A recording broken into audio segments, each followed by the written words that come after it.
안녕하세요. 김호준입니다. 최순실에게 기밀 문건을 유출한 혐의로 기소된 정호성 전 비서관에게 징역 2년 6개월이 구형됐습니다. 정 전 비서관은 최후 진술에서 박 전 대통령처럼 비극적인 사람은 없다면서 알지도 못했던 최순실의 행동과 연계돼 지금 상황까지 오게 됐다고 토로했습니다. 정 전 비서관 개인의 소회는 그것대로 이해가는 측면이 있습니다. 자연인 박근혜, 양친을 기명해 보낸 비극적 개인사의 주인공은 맞죠. 그런데 정치인 박근혜의 역사는 비극과는 거리가 아주 멉니다. 본인의 역량이 아니라 아버지의 후광, 최순실의 배후 조정, 측근들의 철저한 보호로 만들어진 이미지만으로 결국 대통령까지 됐습니다. 정치인 박근혜는 비극은커녕 자신의 실체를 완전히 은폐하는 데 성공하는 대단한 행운을 정치 인생 내내 누린 거죠. 그 가짜 이미지가 들통나는 과정에서 국민들은 세계에서 가장 부끄러운 대통령을 선출한 국민이었다는 자괴감에 괴로워했습니다.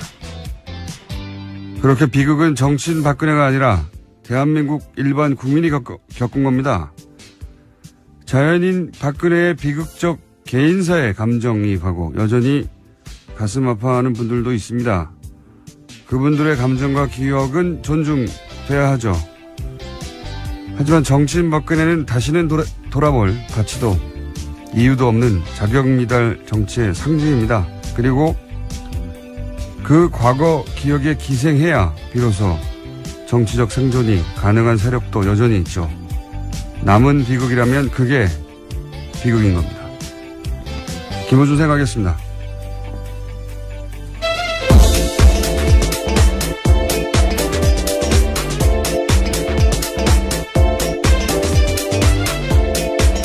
시사인의 김은지입니다. 다스 누울 겁니까? 네. 네, 굉장히 유명한 노래가 어제 한동안 화제던데요. 네. 다시 한번 들어볼까요? 다스체죠. 하나, 둘, 셋, 넷, 다섯, 여섯, 일곱, 여덟, 둘, 셋, 넷, 다섯. 다리 운동. 하나, 둘, 셋, 넷, 다섯, 일곱, 여덟, 둘, 셋, 넷, 다섯. 자, 운동.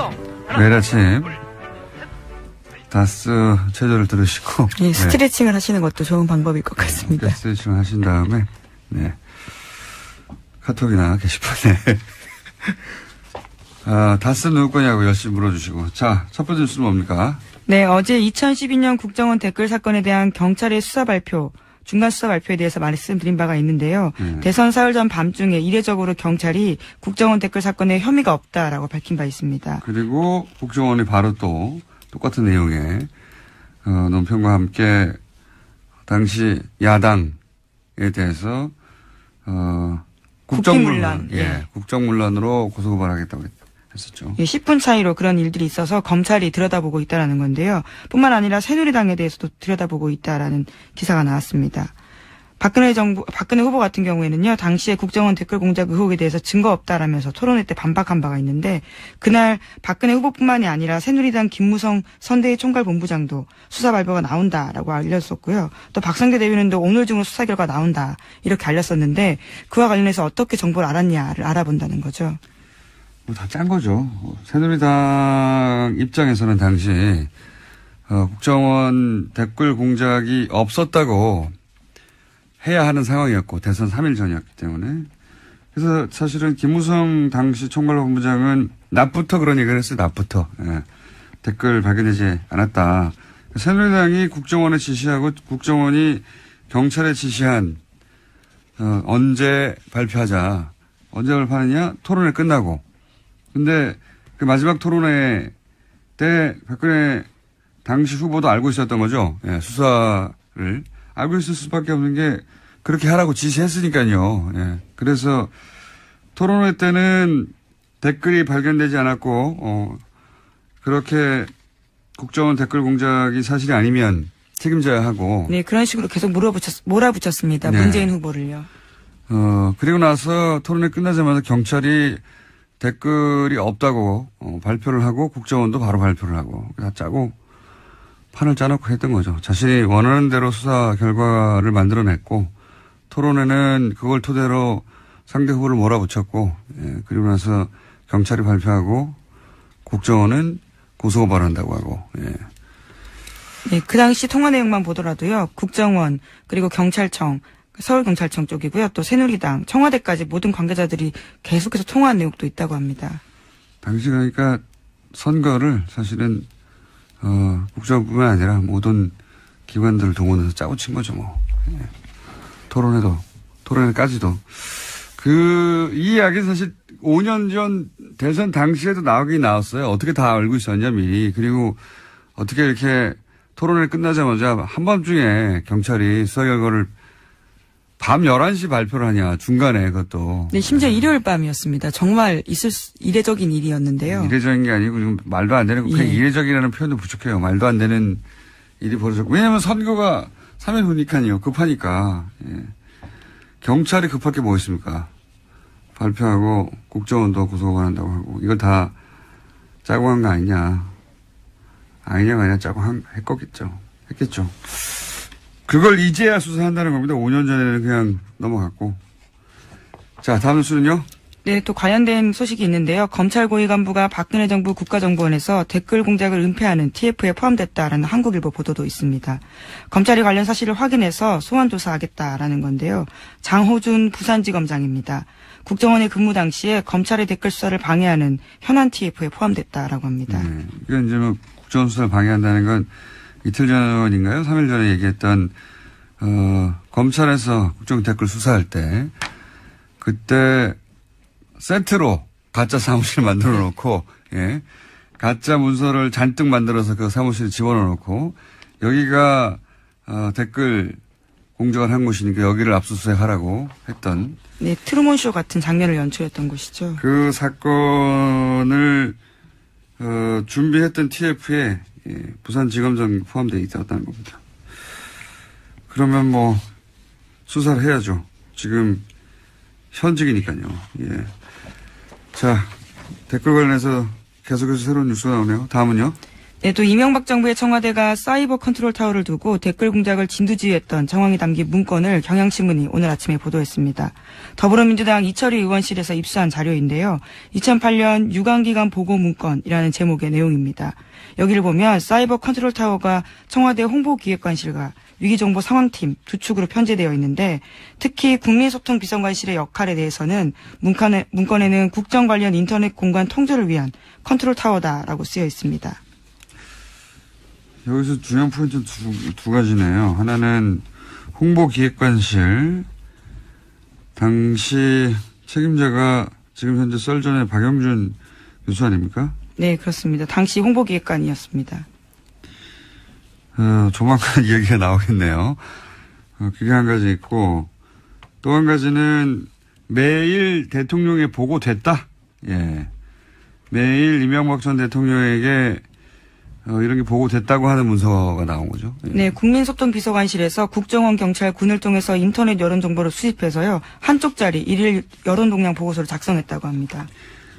그 국민소통비서관실의 업무를 보면 지금 소위 말해서 이제 여론 조작의 타워였던 거죠. 예, 컨트롤 타워 역할을 했던 그 업무를 보면 사이버상의 여론 수집,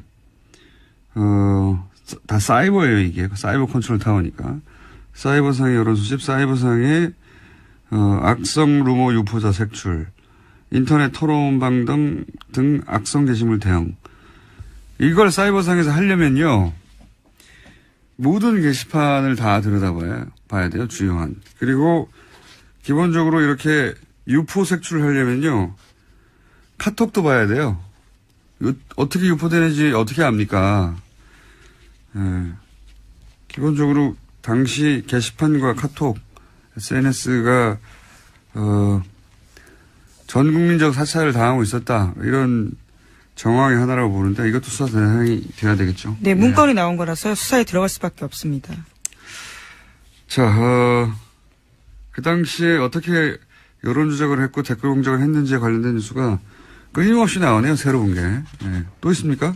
네, 또 오늘 아침 한겨레 신문 같은 경우에는 해킹 관련된 소식을 보도했는데요. 이명박 정부 시절에 국정원이 미스 USA라는 사이트를 해킹하려는 계획을 세웠다라는 겁니다. 관련된 해킹 계획 문건이 나온 건데요. 미스 USA 같은 경우에는 미주 최대 여성 온라인 커뮤니티입니다. 뿐만 아니라 박근혜 정부에서도요.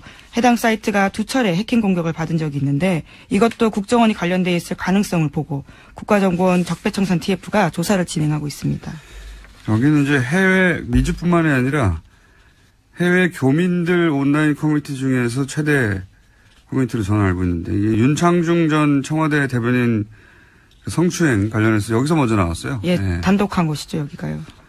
단독이라고 하기는 좀 그렇지만 언론이 기자 아니니까. 입장에서는요. 네. 근데 여기서 처음 폭로가 됐고 뭐 예를 들어서 미국산 그 수입 쇠고기 반대 촛불 시도 여기서 발단이 그 해외에서는 됐고 최대 커뮤니티다 보니까 여기를 상주하거나 또는 상시 모니터링을 하고 있었다는 거고요. 거기가 어떻게 돌아가는지 알려면 그래야 되는 거죠. 글이 뭐 하루에 10개 올라오는 데가 아니니까. 그런데 해외에서도 이런 걸 상주하고 혹은 담당자가 있었다면 국내 커뮤니티는 뭐 당연히 있지 않았겠습니까? 국내 대형 커뮤니티도 당연히 상주하는 담당자가 있었을 것이다. 연결을 생각해 볼 수 있고요. 그리고 국내 게시판들의 해킹이나 또는 개입은 없었겠는가. 그리고 그냥 상주만 했겠냐. 쳐다보기만 했겠냐. 다른 데는 댓글을 다는데 이 게시판에 상주하고 담당하면서 게시판에 직접 여러 가지 아이디로 글을 안 달았겠는가. 예. 당연히 했겠죠. 그러니까 이제 본인들이 잘 가는 대형 커뮤니티에는 항상 상주하고 모니터링하고 개입하고 심지어는 필요하다면 해킹도 해서 필요한 일을 하는 그런 국정원 담당자가 있었다라고 강력하게 추정하는 바입니다. 예. 해외에 있는 사이트도 이렇게 하는데요. 본인들이 잘 가는 그런 게시판들에 눈에 잘 띄는 아이디나 혹은 뭐 아이디가 계속 변해가면서 여러 가지 활동하는 분들 주목해서 보시기 바랍니다. 예. 담당자일 수도 있습니다. 자, 다음 뉴스는요. 네, 또 박근혜 정부 당시 국정원에서는요. 북한 관련 정보도 조작해서 청와대에 보고했다고 합니다. 예를 들어서 2013년도에 북한 김정은의 고모부인 장성택이 수청된 바가 있는데요. 청와대에다가 국정원은 이렇게 보고했습니다. 관련해서 오히려 북한의 체제가 안정되지 않을 거다라고 했는데요. 실제로는 사실과 다른 정보였다라고 합니다. 그런 얘기도 그때도 있었어요. 뭐냐면 소위 이제 권력의 이전, 그러니까 아버지 때의 사람이었기 때문에 흔들 수 있는 사람이 축청됐으니까 더 권력이 공고화된 거 아니냐 그런 얘기가 있었는데 국정원 내에서도 그렇게 보고했다는 거잖아요. 공고화될 것이다 오히려. 예, 그렇죠. 그런데 박근혜 정부에서는 이제 북한이 흔들린다. 예, 붕괴가 정반대로. 되고 예. 예. 곧 망한다라는 것만 올렸다라는 거죠. 국정원에서 정상적으로 보고하는 내용도 예. 박근혜 정부에서는 자신들의 업적이 아니라 그렇다면 뭐 했냐는 소리를 듣게 되잖아요. 그러니까 자신들이 대북 정책을 잘못했다는 말을 들을까봐 국정원의 정상적인 보고도 정반대로 자신들의 광고 홍보에 도움이 안 되면 정반대로 통일은 대박이고 곧 북한이 무너진다고 예. 그런 얘기로 완전히 정반대 얘기를 했다는 거죠. 네, 안보가 제일 중요하다고 했지만 사실을 다 왜곡한 겁니다. 자기들이 제일 중요한 거예요. 그냥 안보가 중요한 게 아니고. 예, 보수의 가치를 늘 내세우니까요. 자기들의 안보가 가장 중요한 거죠. 항상. 그러니까 국정원에서 보고한 내용조차 정반대로 지금 홍보한 거 아닙니까? 그렇죠. 심지어 남재준 원장한테 직보된 사안이라고 하는데요. 전혀 반영이 되지 않고 오히려 반대로 올라갔다라고 합니다. 반대로 올라갔거나 혹은 뭐 정상적으로 올라왔는데 반대로 청와대에서 써먹었거나 했겠죠. 여하간 대북 관련해서 북한의 체제가 더 공고해지고 있다는 국정원의 보고도 정반대로 써먹었다. 예. 신선하네요. 그 내용은. 자, 하나 두 개 정도 더 할 시간이 있는 것이 오늘은 리얼미터가 예. 미리 들어와서 자기 짧을까봐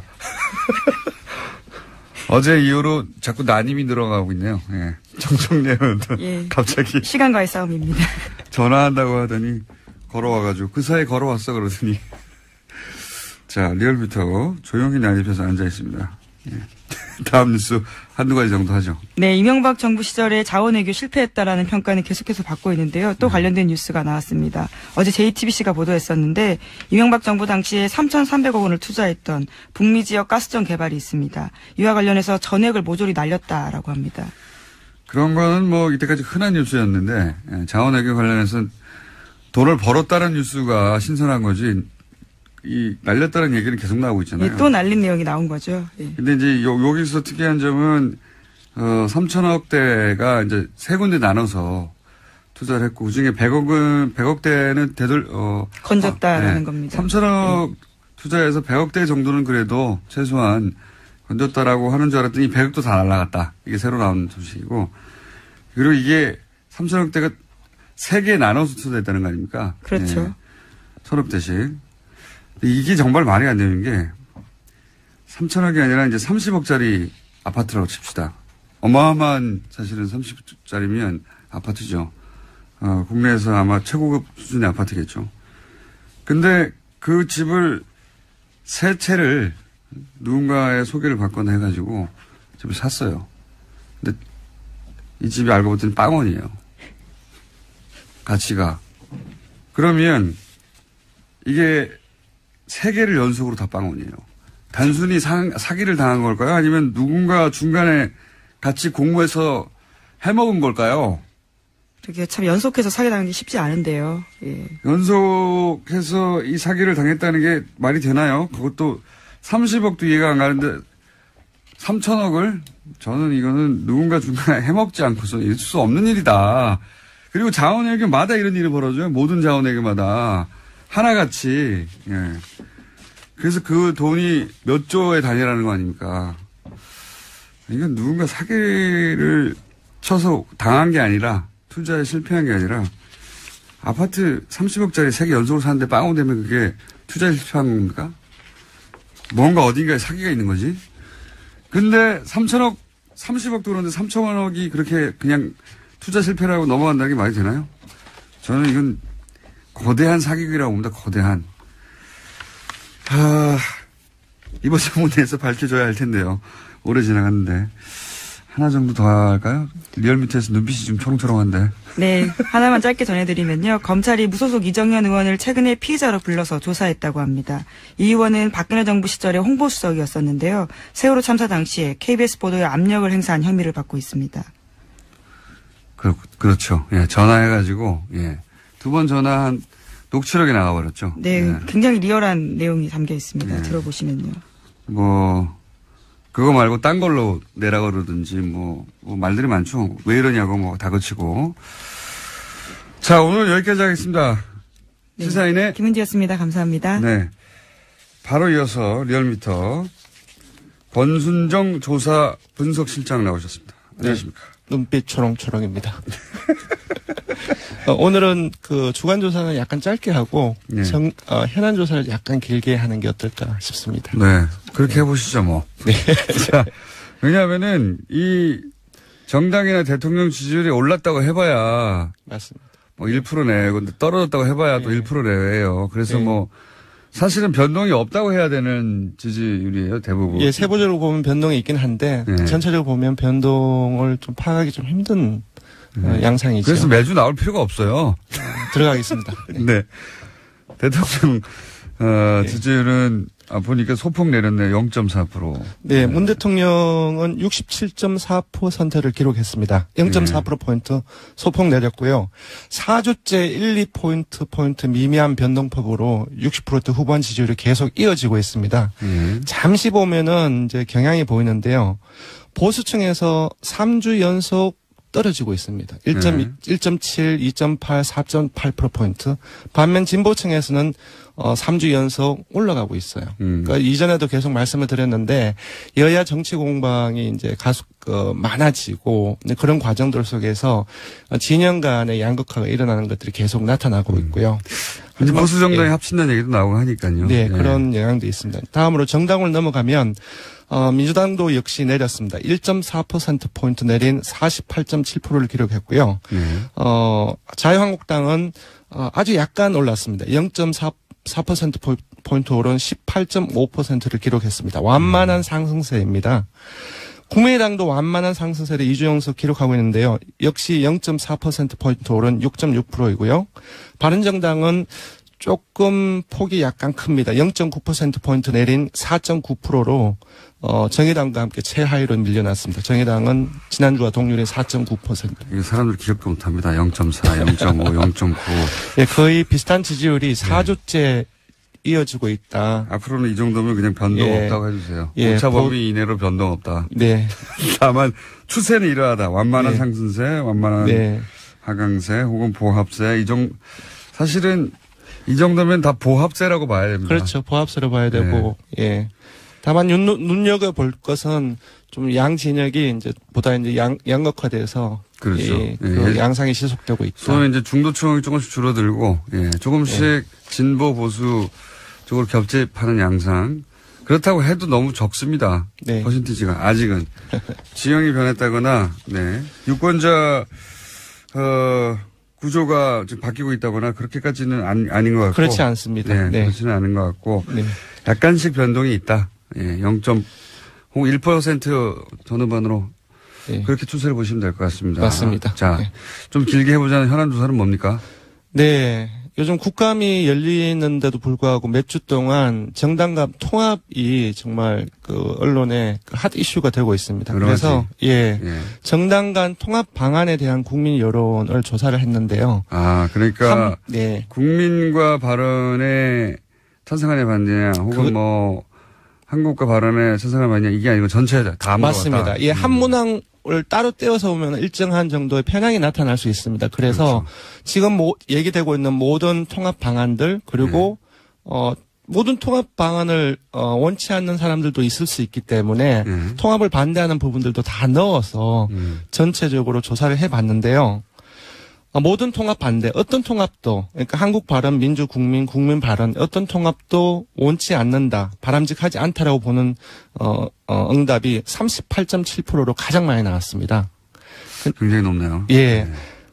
반면 한국 발언 통합은 17.1%, 그리고 민주, 국민 통합은 16.3%, 그리고 국민 발언 통합은 13.9%로 새 통합 방안 전체가 10%대에 머물고 있습니다. 반면 앞에 보신 대로 모든 통합을 반대한다는 것이 한 10명 중 4명 정도이고요. 그래서 전체적인 민심은 비록 이제 언론에서는 이제 여러 가지 통합 방안에 대해서 많이 얘기되고 있지만 국민들이 생각하는 전체적인 민심은 이러한 통합들을 반대하는 여론이 좀 주가 된다. 이게 아마 인위적이라고 보는 것 같아요. 예. 맞습니다. 이런 통합이 절대적으로 필요하다라고 네. 하는 국민들 여론이 있다기보다는 네. 정당의 필요에 의해서 이게 인위적으로 이루어지는 거니까. 맞습니다. 지방선거를 앞두고 일부 이제 조그만 어떤 정당들 같은 경우 일종의 서바이벌 통합이라고 볼 수도 있고요. 금방 말씀하신 것들은 정치화학적 통합. 그러니까 이러한 부분들도 국민들도 다 알고 있다는 거지요.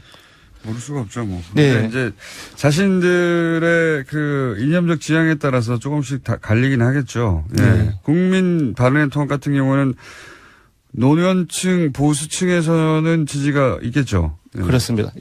이제 이름에도 불구하고 정당 지지층별로 나는 어느 정당을 지지한다. 각각 다르지 않습니까? 네. 정당 지지층을 보면 재밌는 결과가 나왔습니다. 네. 그러니까 정당 지지층별로는 통합 방안에 대해서 선호가 뚜렷하게 나타났는데요. 요약을 하자면은 짝짓기가 되어 있습니다. 국민의당 지지층과 바른정당 지지층이 짝짓기가 되어 있고요. 그리고 한국당 지지층 같은 경우는 바른정당에 대해서 짝사랑을 하고 있는 그런 형사이고요. 한국당 지지층은 바른정당과 통합해야 한다가 1위고. 예, 1위입니다. 압도적으로 1위입니다. 68%. 여기는 통합이라기보다는 흡수로 받아들일 테니까요. 다 예, 흡수해서 등치를 키워야 된다. 예. 한국당 지지층은. 근데 국민의당 지지층이나 이제 바른정당 지지층 같은 경우는 각각 35% 그리고 다시 말씀드리겠습니다. 국민의당 지지층은 49% 그리고 바른정당 지지층은 35%로 각각 상대 정당과 통합을 해야 된다는 여기는 인식이 1위가 나왔습니다. 큰 정당에는 네. 흡수되는 거니까. 네네. 이렇게 사이즈가 비슷한 곳과 네네. 서로 해야 된다고 하는 인식이 있는 것 같고. 네. 그래서 민주당 지지층은 예, 민주당 지지층은 이제 팔짱을 끼고 있는 거죠. 그러니까 되게 부정적인 인식을 가지면 이렇게 국민 발언 또는 이제 한국당과 이제 바른정당과의 통합 이런 부분들에 대해서 팔짱을 끼고 부정적으로 보고 있는 상황입니다. 민주당 반대가 모든 통합 반대가 절반이 예, 넘어요. 절반이 넘습니다. 배가 부르네요. 지금 제가 보기에는 배가 부르는 상황이고.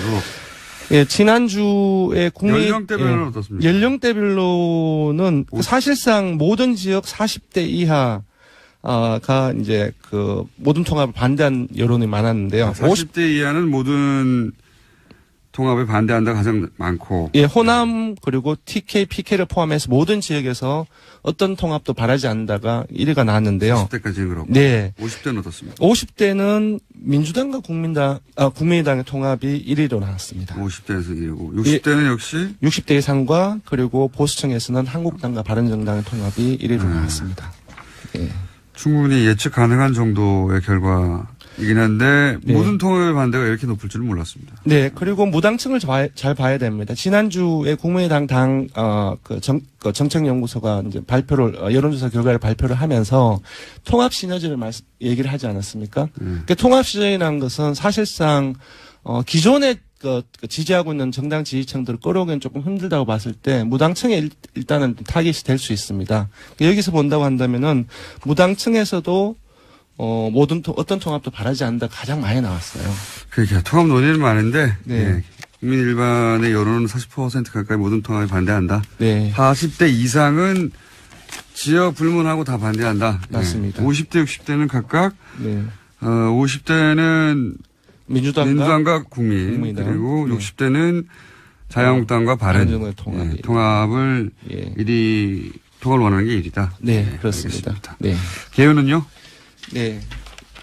이번 주중조사는 TBS 의뢰로 전국 19세 이상 성인을 대상으로 이번 주 월요일부터 수요일까지 무선 80%, 유선 20%, 전화면접, 자동응답, 혼용 방식으로 실시했습니다. 최종 응답자는 1,512명이었고요. 표본 오차는 95% 신뢰 수준 플러스 마이너스 2.5%포인트, 응답률은 5.8%입니다. 정당 간 통합 현안 조사는 TBS 뉴스공장 의뢰로 어제와 화요일과 수요일 이틀 동안 주중조사 동일한 조사 방법으로 실시했고 최종 응답자는 1,001명입니다.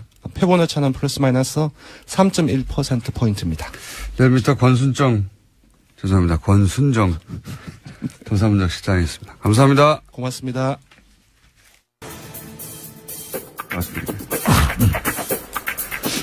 자, 이 코너의 제목이 아직 정해지지 않았는데 제가 임시로 정했습니다. 요요 커플이라고 요괴와 요물의 만남. 박지원 전 국민의당 대표 나오셨습니다. 안녕하십니까. 네. 저는 동의한 적 없고 요괴도 요물도 아닙니다. 저는 그렇게 일방적으로 하니까 이게 이 방송이 커플을 문제가 되는 그러니까 거예요. 요물을 하실래요? 요괴를 하실래요? 요종을 하실래요? 아무것도 안 해요. 아무것도 안 해요. 요자 들어간 건 안 해요. 담요 어떻습니까? 담요. 그건 좋습니다. 따뜻하니까. 담요. 좋습니다. 저는 요정하고요. 담요 하시죠, 그러면. 알겠습니다. 지난주 방송이 너무 긴박감 있고 재밌었다고 하는 이야기가 많습니다. 댓글이 많이 붙었어요? 댓글도 많지만 이제 여기저기서 연락도 오고 예. 긴장감이 되게 있었다. 재밌었다. 왔다 갔다. 그럼 제 출연료를 올려줘야 돼요. TBS 사장님하고 얘기하시고요. 그거는. 아무튼 불리한 것은 다 빠져나가요. 그 불리한 거 빠져나가는 거예요. 제가 대표님만 하겠습니까?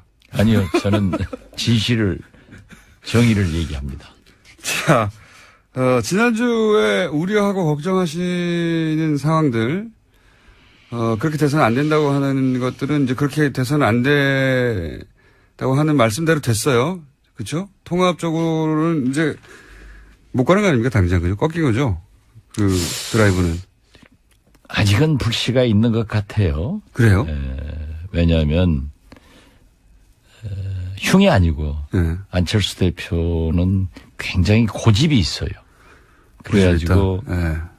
자기 하고 싶은 대로 계속 밀고 가는 그런 끈질김도 있어요. 예. 그렇기 때문에 조금 더 두고 봐야 될 거예요. 아주 완전히 포기한 건 아닌 것 같다.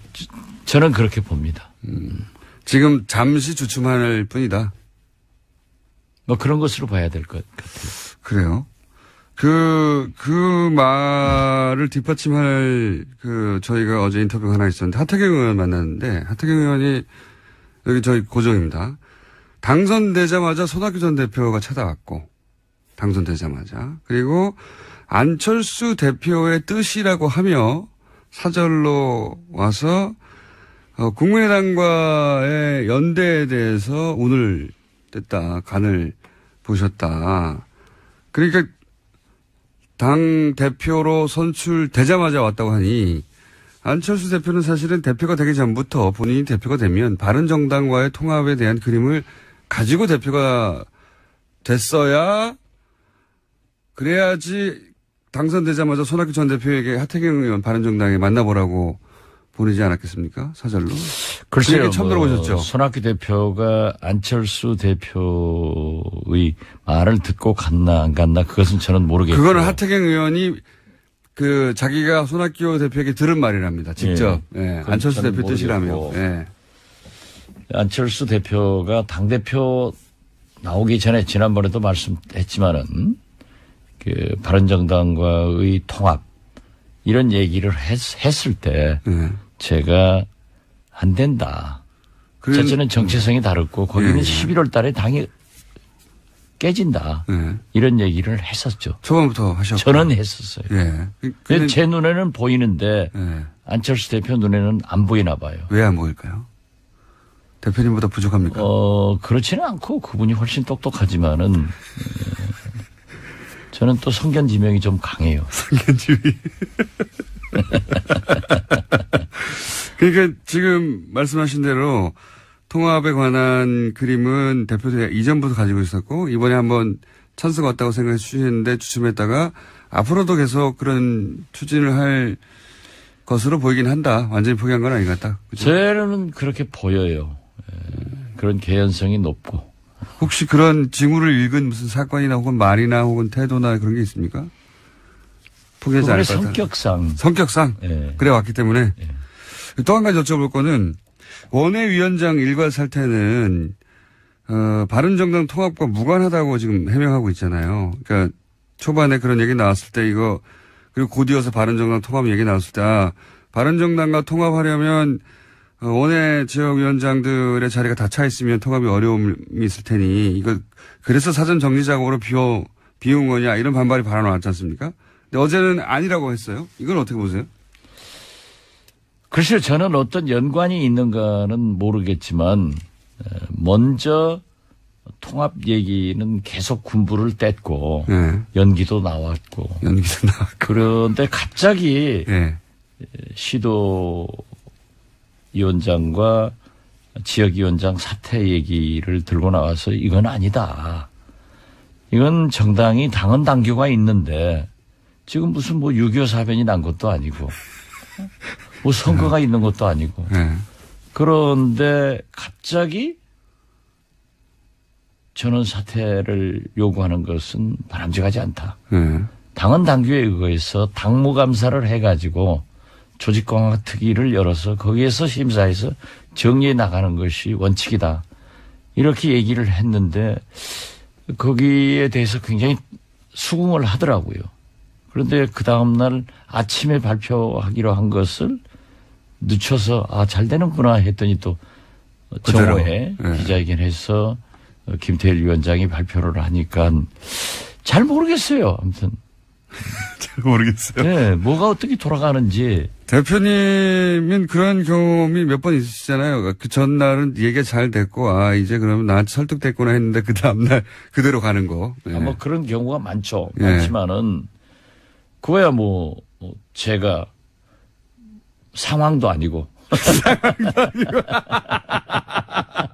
상황 아니셨어요? 아니에요. 그분이 당대표니까. 중앙 정도 되십니까, 그러면? 제가 얘기하는 것을 다 들을 수는 없겠죠. 그렇지만은 결과적으로 보면은 항상 고집대로 해왔다. 예.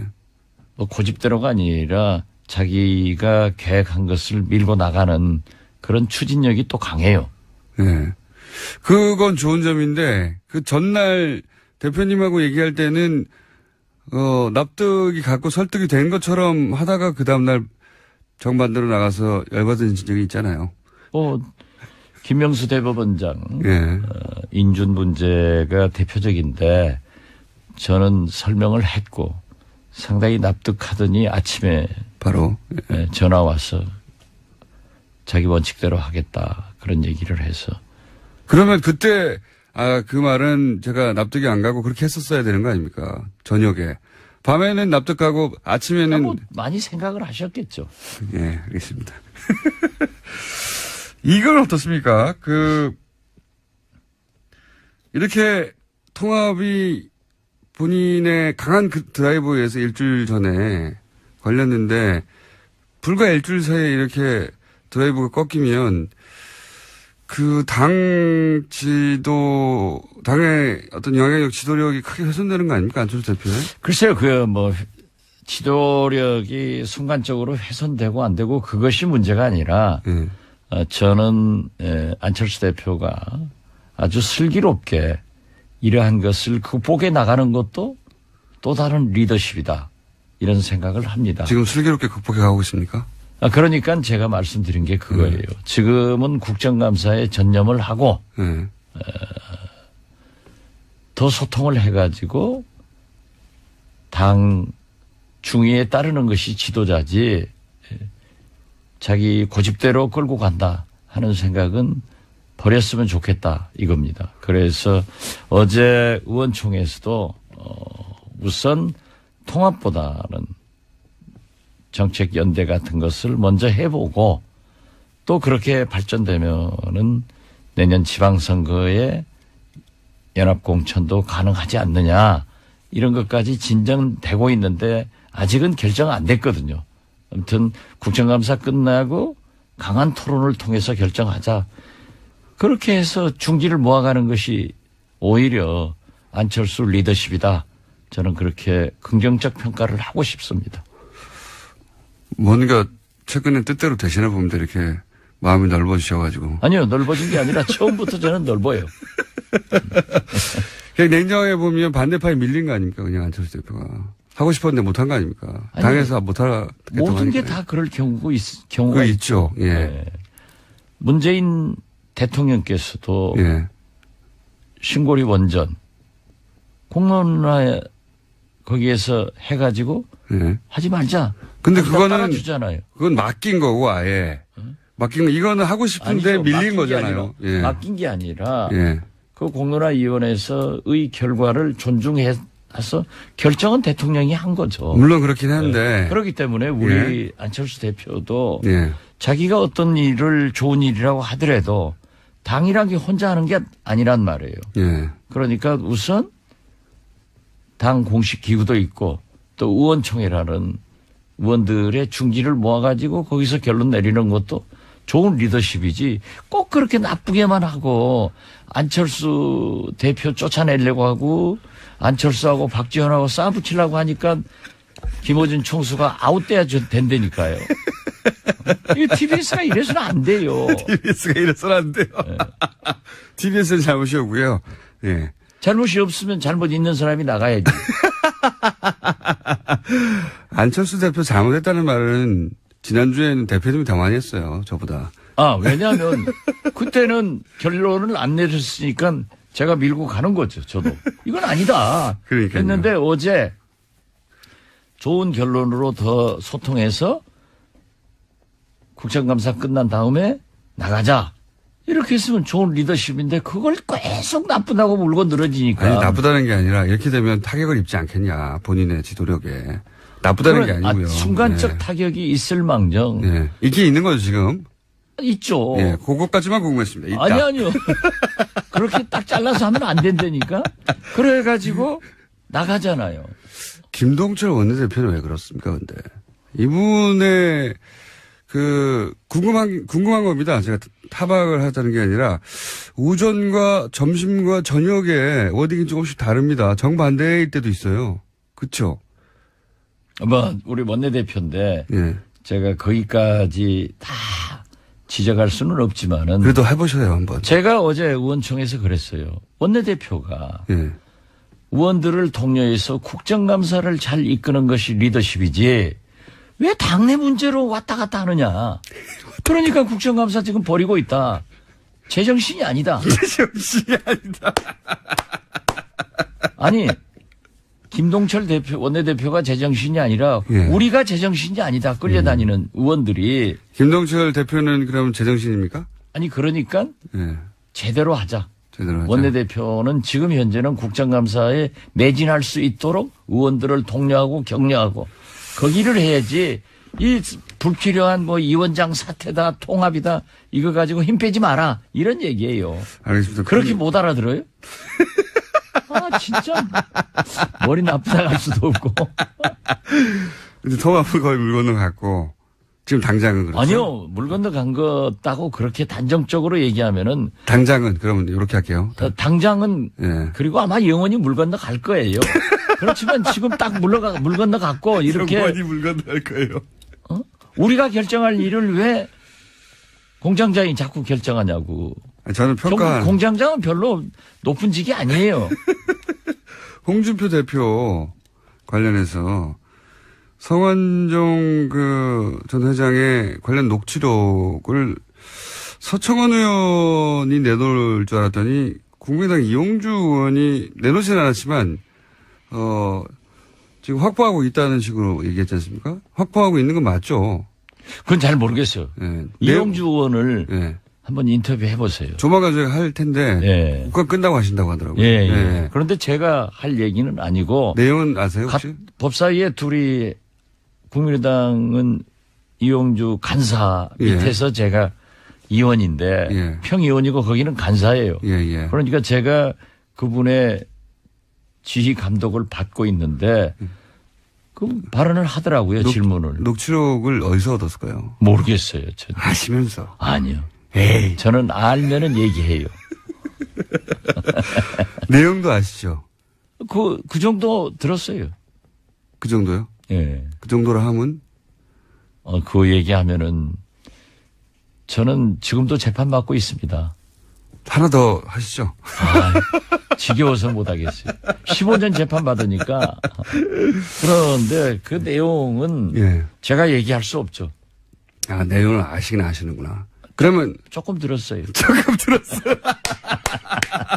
이게 홍준표 대표의 거취에 영향을 미칠 정도 파급력이. 그건 서청원 대표가 예. 이미 얘기했잖아요. 재판 과정에 자기한테 예. 부탁한. 이게 이제, 단순히 좀 잘 챙겨라. 아무리 저를 유혹해도 예. 그건 저는 모르는 것은 모른다 하는 거예요. 그리고 제가 왜 또 검찰에 잡혀가야 되고. 그럼 홍준표 대표의 거취의 변화가 생길 것이다? 아니다. 그건 모르죠. 표정으로 봐서는 생기는 표정입니다. 이거 언제부터 알고 계셨습니까? 저는 몰랐다니까요. 당일 우리 이용주 의원이 국감장에서 얘기하는 거 듣고 했죠. 이런 걸 모르실 분이 아니잖아요. 미리 아셨잖아요. 뭐 그 전에 예. 이렇게 좀 회자되는 것 정도는 알았어요. 회자된다. 예. 9월 달부터 회자되고 있었나요?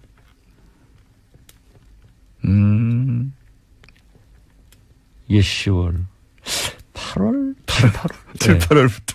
그때 그러니까 진작부터 알고 계셨구나. 서청원, 최경환 네. 두 의원을 출당시킨다. 예, 했을 이렇게 때부터 붙을 때 나오더라고. 이미 그때 나왔었던 네. 내용이요. 예. 이 홍준표 대표와 이 친박 진영의 이 다툼과 갈등은 누구의 승리를 끝이날까요? 전망입니다, 그냥. 모르겠어요. 그런데 이용주 의원이 말씀을 했는데 질문을 했는데 그 후 두 분 쪽에서 아무런 반응이 없더라고요. 더 두고 봐야죠. 나무집 싸움에 왜 우리가 개입해요? 잘 싸워가는데. 아니, 이제 고수로서, 예. 전망을 해보자면, 왜 저쪽에 합쳐질 거다, 바른정당, 이런 얘기 하시잖아요. 그건 진작부터 하셨지 않습니까? 진작부터. 그것도 안 보여요? 그걸 보이는데. 누구하고 똑같네. 누구하고 똑같네. 이 두 축의 싸움. 그러니까 왜냐면, 홍준표 대표와 친박 진영의 싸움은 굉장히 중요하지 않습니까? 그 이후에 자유한국당의 진로에. 그 전망은 어떻게 하십니까? 이미 예. 홍준표 대표가 박근혜, 예. 서청원, 최경환 이런 분들에 대해서 성공적으로 조치가 완결되건 안 되건 예. 효과는 다 얻었어요. 효과는 얻었다. 예, 그래서 바른정당의 의원들이 돌아갈 명분은 만들어준 거예요. 그렇죠. 예. 그런데 서청원, 홍준표 이 두 분의 싸움에 안녕하세요. 김호준입니다. 최순실에게 기밀 문건을 유출한 혐의로 기소된 정호성 전 비서관에게 징역 2년 6개월이 구형됐습니다. 정 전 비서관은 최후 진술에서 박 전 대통령처럼 비극적인 사람은 없다면서 알지도 못했던 최순실의 행동과 연계돼 지금 상황까지 오게 됐다고 토로했습니다. 정 전 비서관 개인의 소회는 그것대로 이해가는 측면이 있습니다. 자연인 박근혜, 양친을 기명해 보낸 비극적 개인사의 주인공은 맞죠.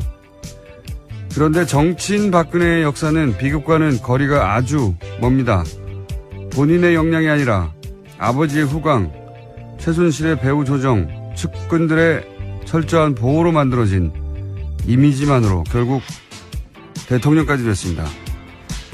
정치인 박근혜는 비극은커녕 자신의 실체를 완전히 은폐하는 데 성공하는 대단한 행운을 정치 인생 내내 누린 거죠. 그 가짜 이미지가 들통나는 과정에서 국민들은 세계에서 가장 부끄러운 대통령을 선출한 국민이었다는 자괴감에 괴로워했습니다. 그렇게 비극은 정치인 박근혜가 아니라 대한민국 일반 국민이 겪은 겁니다. 자연인 박근혜의 비극적 개인사에 감정이입하고 여전히 가슴 아파하는 분들도 있습니다. 그분들의 감정과 기억은 존중돼야 하죠. 하지만 정치인 박근혜는 다시는 돌아볼 가치도 이유도 없는 자격미달 정치의 상징입니다. 그리고 그 과거 기억에 기생해야 비로소 정치적 생존이 가능한 세력도 여전히 있죠. 새누리당에 대해서도 들여다보고 있다라는 기사가 나왔습니다. 박근혜 후보 같은 경우에는요, 당시에 국정원 댓글 공작 의혹에 대해서 증거 없다라면서 토론회 때 반박한 바가 있는데, 그날 박근혜 후보뿐만이 아니라 새누리당 김무성 선대위 총괄본부장도 수사 발표가 나온다라고 알렸었고요. 또 박성계 대변인도 오늘 중으로 수사 결과 나온다 이렇게 알렸었는데, 그와 관련해서 어떻게 정보를 알았냐를 알아본다는 거죠. 다 짠 거죠. 새누리당 입장에서는 당시 국정원 댓글 공작이 없었다고 해야 하는 상황이었고 대선 3일 전이었기 때문에. 그래서 사실은 김무성 당시 총괄본부장은 낮부터 그런 얘기를 했어요. 낮부터. 예. 댓글 발견되지 않았다. 새누리당이 국정원에 지시하고 국정원이 경찰에 지시한 언제 발표하자. 언제 발표하느냐? 토론회 끝나고. 근데 그 마지막 토론회 때 박근혜 당시 후보도 알고 있었던 거죠. 예, 수사를. 알고 있을 수밖에 없는 게 그렇게 하라고 지시했으니까요. 예. 그래서 토론회 때는 댓글이 발견되지 않았고 그렇게 국정원 댓글 공작이 사실이 아니면 책임져야 하고. 네, 그런 식으로 계속 몰아붙였습니다. 네. 문재인 후보를요. 그리고 나서 토론회 끝나자마자 경찰이 댓글이 없다고 발표를 하고 국정원도 바로 발표를 하고 다 짜고 판을 짜놓고 했던 거죠. 자신이 원하는 대로 수사 결과를 만들어냈고 토론회는 그걸 토대로 상대 후보를 몰아붙였고 그리고 나서 경찰이 발표하고 국정원은 고소고발한다고 하고. 예. 네, 그 당시 통화 내용만 보더라도요. 국정원 그리고 경찰청 서울경찰청 쪽이고요. 또 새누리당 청와대까지 모든 관계자들이 계속해서 통화한 내용도 있다고 합니다. 당시 그러니까 선거를 사실은 국정원뿐만 아니라 모든 기관들을 동원해서 짜고 친 거죠, 뭐. 예. 토론회까지도. 이 이야기는 사실 5년 전 대선 당시에도 나오긴 나왔어요. 어떻게 다 알고 있었냐, 미리. 그리고 어떻게 이렇게 토론회 끝나자마자 한밤중에 경찰이 수사 결과를 밤 11시 발표를 하냐, 중간에 그것도. 네, 심지어 일요일 밤이었습니다. 정말 이례적인 일이었는데요. 이례적인 게 아니고 지금 말도 안 되는, 그냥 예. 이례적이라는 표현도 부족해요. 말도 안 되는 일이 벌어졌고. 왜냐면 선거가 3일 후니까요. 급하니까. 예. 경찰이 급할 게 뭐 있습니까? 발표하고 국정원도 구속원한다고 하고. 이걸 다 짜고 한 거 아니냐.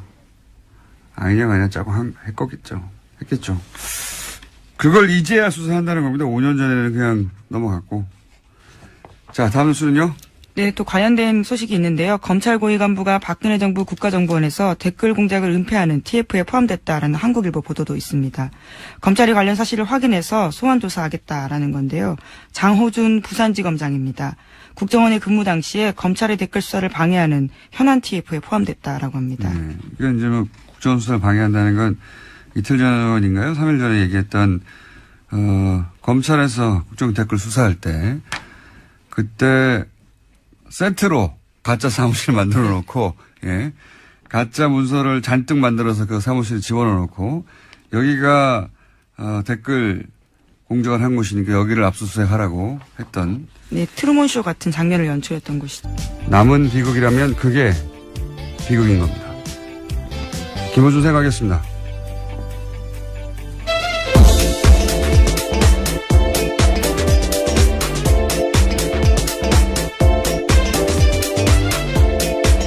시사인의 김은지입니다. 다스 누울 겁니까? 네. 네, 굉장히 유명한 노래가 어제 한동안 화제던데요. 네. 다시 한번 들어볼까요? 다스테죠. 하나, 둘, 셋, 넷, 다섯, 여섯, 일곱, 여덟, 둘, 셋, 넷, 다섯. 다리 운동. 하나, 둘, 셋, 넷, 다섯, 일곱, 여덟, 둘, 셋, 넷, 다섯. 자, 운동. 매일 아침 다스 체조를 들으시고. 예, 스트레칭을 하시는 것도 좋은 방법일 것 같습니다. 스트레칭을 하신 다음에, 네. 카톡이나 게시판에. 다스 누울 거냐고 열심히 물어주시고. 자, 첫 번째 뉴스는 뭡니까? 네, 어제 2012년 국정원 댓글 사건에 대한 경찰의 수사 발표, 중간 수사 발표에 대해서 말씀드린 바가 있는데요. 대선 사흘 전 밤중에 이례적으로 경찰이 국정원 댓글 사건에 혐의가 없다라고 밝힌 바 있습니다. 그리고 국정원이 바로 또 똑같은 내용의 논평과 함께 당시 야당에 대해서 국정문란, 예. 국정문란으로 고소고발하겠다고 했었죠. 예, 10분 차이로 그런 일들이 있어서 검찰이 들여다보고 있다는 건데요. 뿐만 아니라 그 사건을 준비했던 TF에 부산지검장이 포함되어 있었다는 겁니다. 그러면 뭐 수사를 해야죠. 지금 현직이니까요. 예. 자, 댓글 관련해서 계속해서 새로운 뉴스가 나오네요. 다음은요. 네, 또 이명박 정부의 청와대가 사이버 컨트롤 타워를 두고 댓글 공작을 진두지휘했던 정황이 담긴 문건을 경향신문이 오늘 아침에 보도했습니다. 더불어민주당 이철희 의원실에서 입수한 자료인데요. 2008년 유관기관 보고 문건이라는 제목의 내용입니다. 여기를 보면 사이버 컨트롤 타워가 청와대 홍보기획관실과 위기정보 상황팀 두 축으로 편제되어 있는데 특히 국민소통비서관실의 역할에 대해서는 문건에는 국정 관련 인터넷 공간 통제를 위한 컨트롤 타워다라고 쓰여 있습니다. 여기서 중요한 포인트는 두 가지네요. 하나는 홍보기획관실 당시 책임자가 지금 현재 썰전의 박영준 교수 아닙니까? 네, 그렇습니다. 당시 홍보기획관이었습니다. 조만간 얘기가 나오겠네요. 그게 한 가지 있고 또 한 가지는 매일 대통령에 보고됐다. 예, 매일 이명박 전 대통령에게 이런 게 보고됐다고 하는 문서가 나온 거죠. 예. 네, 국민소통비서관실에서 국정원, 경찰, 군을 통해서 인터넷 여론 정보를 수집해서요. 한쪽짜리 일일 여론 동향 보고서를 작성했다고 합니다. 그 국민소통비서관실의 업무를 보면 지금 소위 말해서 이제 여론 조작의 타워였던 거죠. 예, 컨트롤 타워 역할을 했던 그 업무를 보면 사이버상의 여론 수집,